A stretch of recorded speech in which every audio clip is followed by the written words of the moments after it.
You are listening to Middle East Monitor Conversations, bringing you lively discussions with prominent voices from the region and beyond, as we delve deeper into issues shaping the Middle East and North Africa, from politics, the culture, and the arts.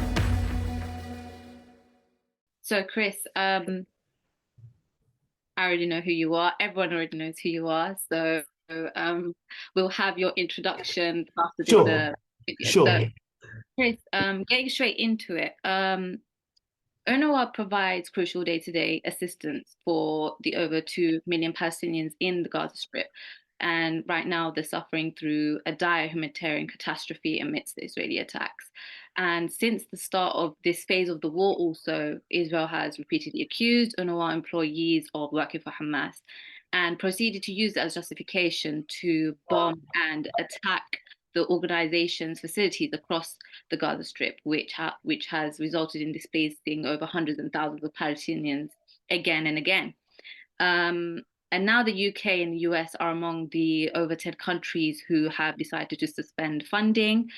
Can you just explain to me ultimately what this will be resulting for the Palestinians, and not just the Palestinians, but also for the agency too, given that the list of countries who are suspending funding consists one of its biggest donors for the agency, and how UNRWA is navigating through that?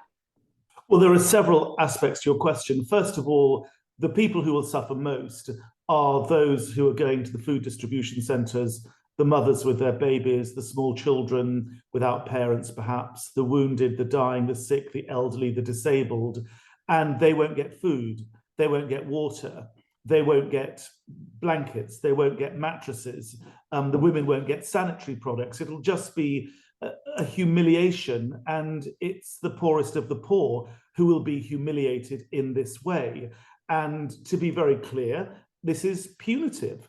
It's hard to see it in any other way, because this is just 12 bad apples if it turns out after the UN inquiry that they are who they are and they've done what they have allegedly done. But UNRWA has 13,000 staff in Gaza who are working to implement their humanitarian mandate underneath bombs, which include 2,000-pound bombs. So it will impact the most vulnerable and the most fragile for sure straight away. But it won't just affect Gaza, because UNRWA works in the West Bank, it works in Syria, it works in Jordan, and it works in Lebanon.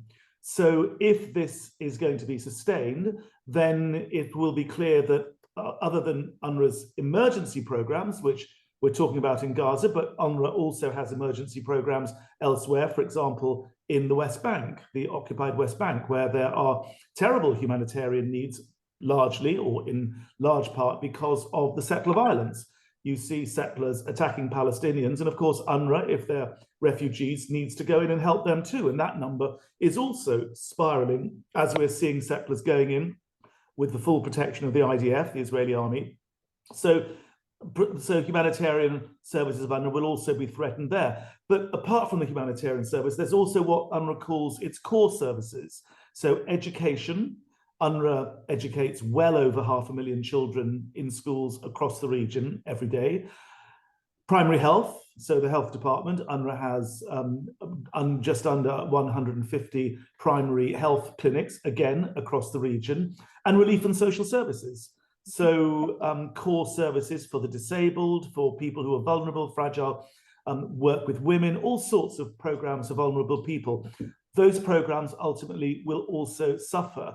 And I think it's important to say here that Western governments, the British government and the American government you mentioned in your introduction, they are amongst those who are saying most vociferously to their partners in the Middle East. We just saw Antony Blinken, the US Secretary of State, go on a whistle-top diplomatic tour of the Middle East, and he was saying repeatedly, we have to avoid a wider conflagration. We have to make sure that we don't see this problem in Gaza, this relentless onslaught in Gaza, turn into a war between the Israeli and the Lebanese border, between, in Syria, in Iraq, in Yemen. I mean, the list goes on. But of course, if what you're trying to do is promote stability, what better way to do that than through the human development work of UNRWA, providing education for the next generation, giving them a sense of hope. And let's be clear, the Palestinian communities, the refugee communities we're talking about, are some of the most marginalized and fragile in the entire region. Look at, I don't know, Sabra and Shatila, the refugee camps in Beirut, in the southern suburbs of Beirut. Look at Yarmouk, to the south of Damascus. You know, in many ways, the situation there, and I've been to these places, were far worse than the refugee camps in Gaza. So, you know, if what people are trying to do, these donors, in punishing the refugees and punishing UNRWA staff, 30,000 staff, their salaries are at risk.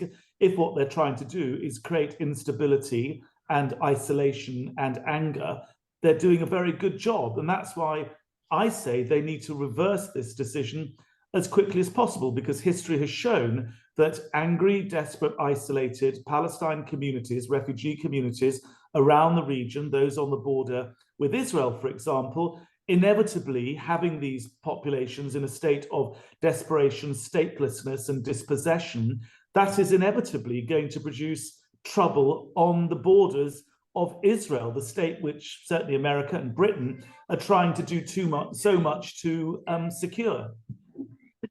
Okay, and I wanted to ask as well, we know this is what Israel has been wanting, yes?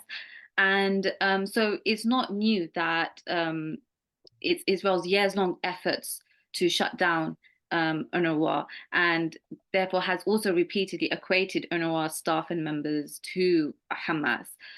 Why do you think it's this time that the many Western countries have decided to take this step, despite knowing and being made aware of the grave, fatal consequences this can lead to? Is timing a crucial factor here, in your opinion?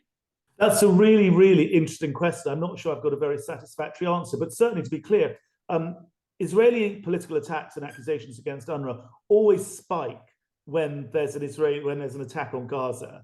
So in part, it is definitely a justification for the wholesale killing and bombing of refugee camps, of killing civilians. And they always say, well, that's because there were Hamas operatives amongst them, there were tunnels underneath them. That, of course, would not be a justification under international law for killing civilians, and certainly not killing civilians in those sorts of numbers. And let's remind ourselves, it's well over 25,000, the vast majority of whom, over 70%, are women and children. So really, whatever the policy is in terms of the terms of engagement, it would seem that those are allowing civilians to be inordinately targeted. But to answer your question, why is this happening now? I think that there is a political attack on UNRWA's mandate.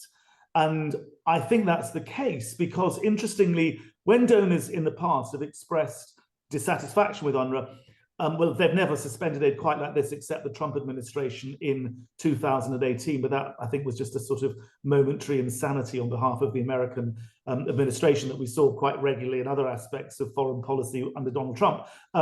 But by and large, donors have been very good with UNRWA and very loyal to the agency. And when problems have arisen in donor relationships, they've generally said, look, there's a problem, let's work together, let's fix it. This time round, it's really interesting. They haven't said to UNRWA, if you do that, then we will restore aid. They've made a very vague, they've said things like the Americans have said, we want to see this investigation into the 12 people who've been terminated. And then there's something very vague about, and we'd like to see other reforms in UNRWA. Well, they haven't said what those reforms are. And unless they're very specific, it's going to feel like a moving target for UNRWA. And that's why there is the suspicion that what we're seeing is a political attack. Now, in terms of the timing, I think there is a real sense that the 7th of October attacks were an earthquake. And I think it's shaken the whole region.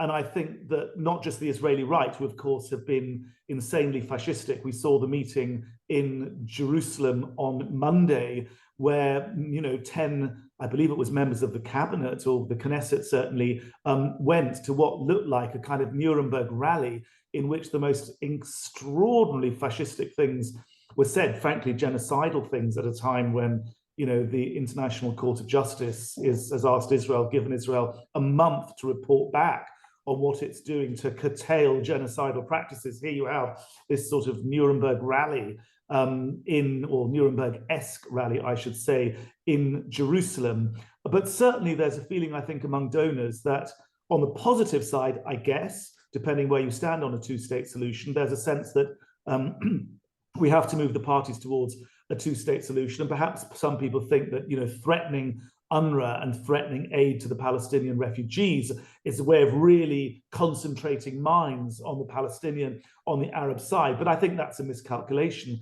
I think that the Palestinians will feel very, very threatened, and communities that feel threatened don't regularly come forward and say, oh yes, let's embrace our brothers on the Israeli side and let's do peace. So I think if that is the calculation, I think it's a miscalculation.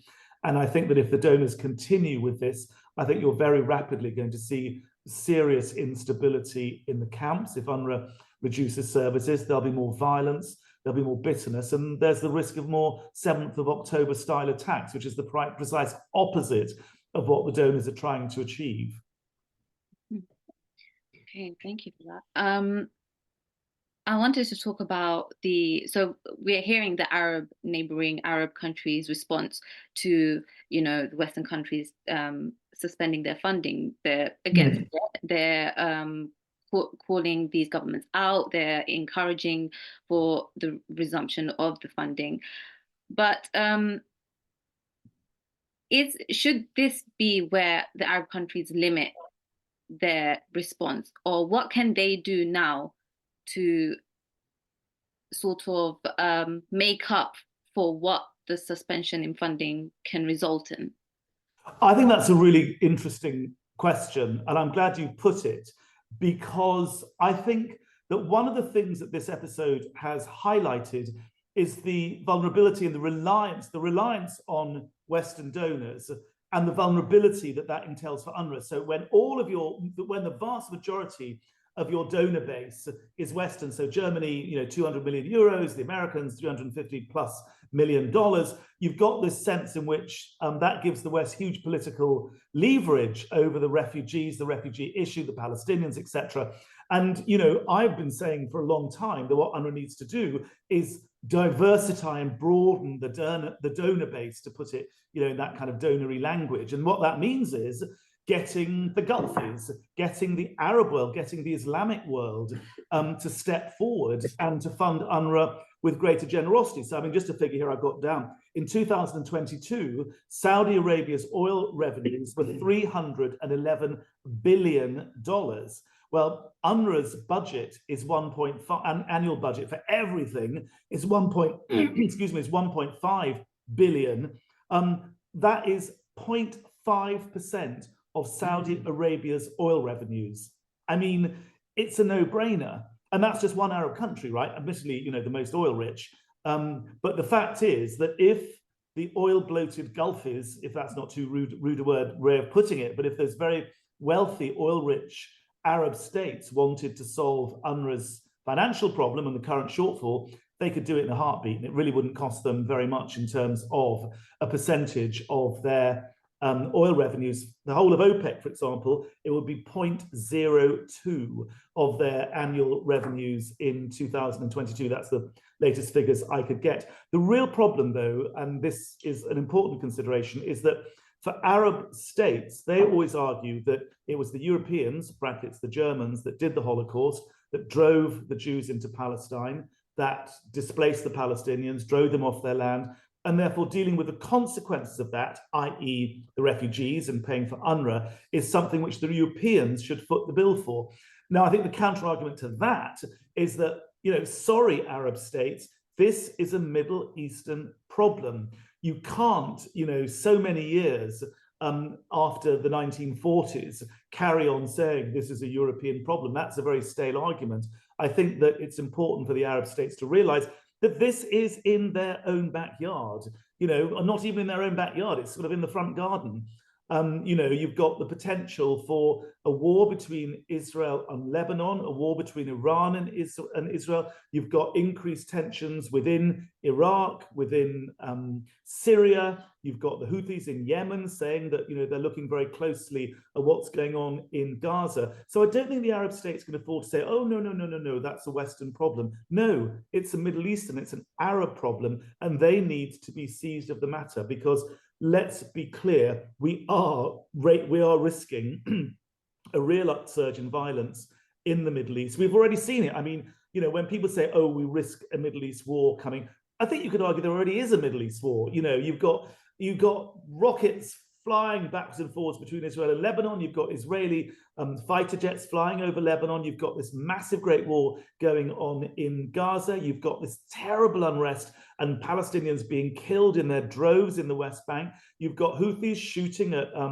drone strikes on shipping interests, Western shipping interests. You've got these British-American strikes in Yemen. I mean, at what point do we just say, I think that's a war, And at that point, I think the Arab world really does have to get involved. And as I've suggested, they could get involved very simply and frankly, comparatively cheaply, by footing a great deal more of the bill for UNRWA. I'm not saying that the Western states, and please make sure to use this, I'm not saying that the Western states should be let off the hook. They should not. As Desmond Tutu famously said, the West should feel guilty about what happened to the Jews. They should feel also very guilty about what happened to the Palestinians. So, pressure must be brought to bear, continued pressure brought to bear on the Western states to resume their aid. But I think it's high time that the Arab states realize that this is their problem also, and they need to step up to the plate financially. Thank you, Chris. This was Middle East Monitor Conversations, brought to you by the Middle East Monitor in London.